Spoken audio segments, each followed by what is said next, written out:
There are 5 essential designer steps to creating captivating, thoughtfully styled spaces. And when you understand this interior styling formula, you can apply it anywhere. The larger furniture pieces we put into our homes, like sofas, tables, and chairs, speak to the overall design aesthetic that we're drawn to, but the way we style our rooms is a personalized reflection of who we are and the unique history, experiences, and stories of our life. So today I'm teaching you how to add soul and character to your rooms with the 5 steps of a well-styled space. Step 1 has 2 parts. First, start with a blank canvas, clearing everything away. Now, this does 2 things. A, it gives you a fresh perspective of your space, and B, it allows you to reset your eyes and see styling opportunities that you might have missed before. Next, take inventory of what you have by grouping all your styling pieces together so you can see how they play off each other. By doing this, you're automatically sparking your creativity because you're giving yourself an opportunity to see what your options are and making it easier to recognize what items naturally pair well together. Now, this first step is really important because it gives you the ability to appreciate the area or surface that you're styling. You'll start to focus on the materials, textures, scale, and subtleties of your foundational furniture. And seeing all your styling accessories in one place creates an energy of abundance and opportunity. So don't skip this step. Now on to step 2. Choosing the hero of our vignette. This statement piece will act as the focal point and foundation for the overall display. It should be something you love and will set the tone and personality of the vignette. This hero piece will anchor the display, so it needs to have substantial scale in relation to the area you're styling, and you need to consider how it will speak to the collective story of the entire room. So to show you how this works in real time, we're going to style this cocktail table that's in my great room. It's a large table, and since it has a glass top and shelf, I'll need to consider that visually everything that's on the top and the bottom shelf will overlap and be seen as a whole. Plus, since it's a clear surface, the rug underneath the table will serve as the visual backdrop of the vignette. So with all of that in mind, let's clear everything away and start from scratch. So we've got everything cleared away, and I'm keeping all of those styling parameters top of mind as I start layering in the pieces. I know I want to add in some warmth, texture, and contrast, so my hero of the vignette will be this vintage burlwood box. Now, this box not only serves as the foundation for the overall display, but it can also act as a riser of sorts by giving me the opportunity to add another item to the top of it. Now that our hero is set, on to step 3, which is choosing our supporting pieces. These pieces could be sculptures, glassware, florals, books, boxes, trays, small artwork, ceramics, candles. I mean, the list goes on and on. The key here is to choose pieces that act as a contrast to the hero of the vignette in texture, color, materiality, and scale. Also, these supporting characters are really where the story comes from. So think about what overall statement you're wanting to make and select pieces that speak that language. This step is where you add the visual layers through shapes, textures, and patterns. So as we look at all of these beautiful items together, we need to make sure that we have a mix of materials, scale, and form, and I think we do. So let's move on to step number 4, the art of composition. There are a few key things to keep in mind when we're thinking about the overall composition of a vignette. First, generally the most pleasing arrangements follow a triangle-like formation, tapering from large to small in an irregular, almost lyrical rhythm.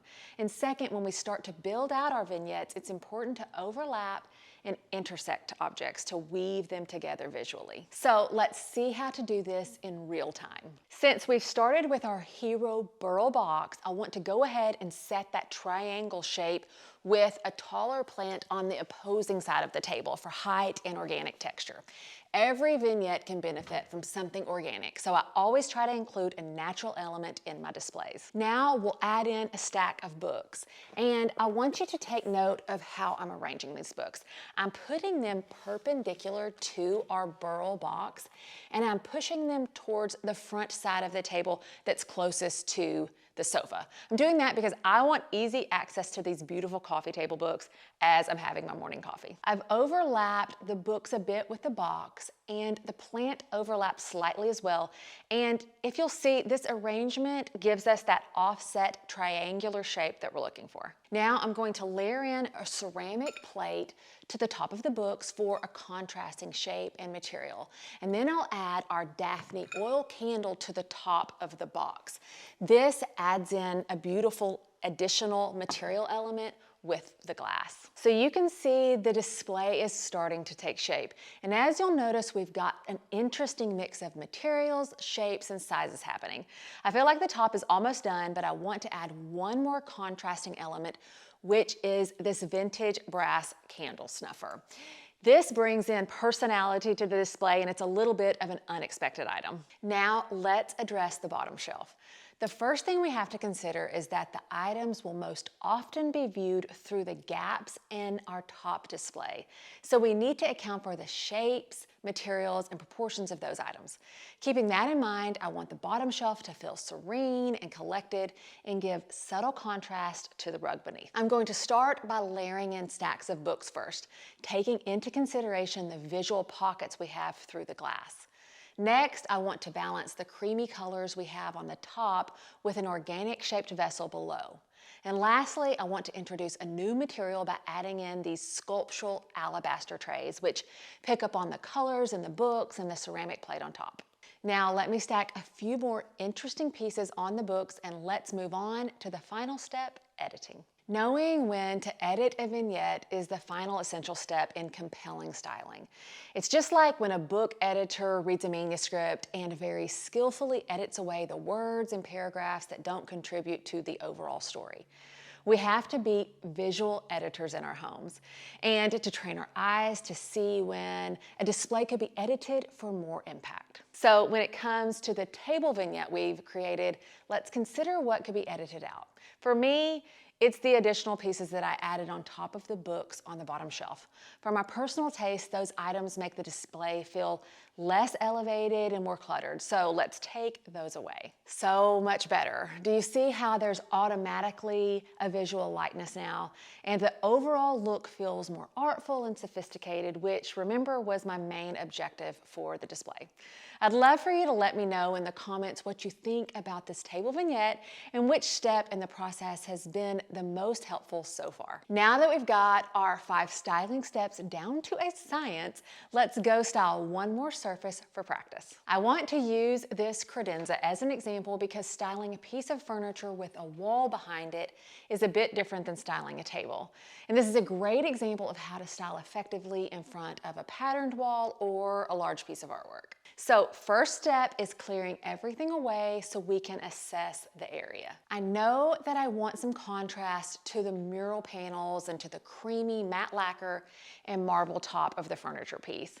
And we're going to need some height because the scale of the mural panels is really large. So let's keep those things in mind as we choose our accessories. As I look at all the accessory options grouped together, I can already spot a few items that check the boxes for this vignette and would make a compelling display. First, for our hero piece, I know I need something with height and texture, so I'll add in a large ceramic vase and some clipped branches. Now for our supporting characters, I want to include a lamp for soft light, ambiance, and to act as a contrast to the mural. So I'm going with this art lamp that'll give me the opportunity to layer in a lighter piece of artwork in front of the darker mural. And since I already have a floor lamp flanking the right side of the credenza, I want to balance that out by placing the tabletop lamp on the left side. Now we'll complete our styling triangle with a stack of books and a beautiful glass bowl. As you can see, we've got a ton of variety in scale, material, and texture, and everything complements the tone of the mural and pops against the creamy marble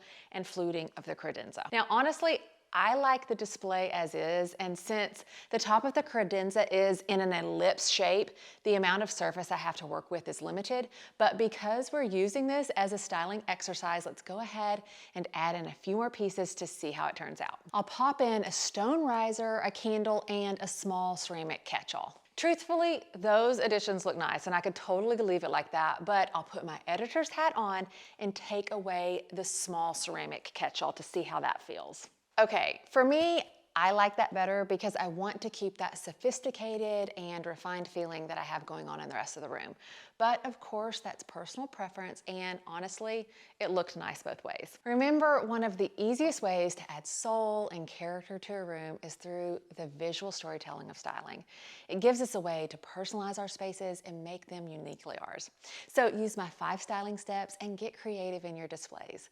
The more you practice, the better you'll become.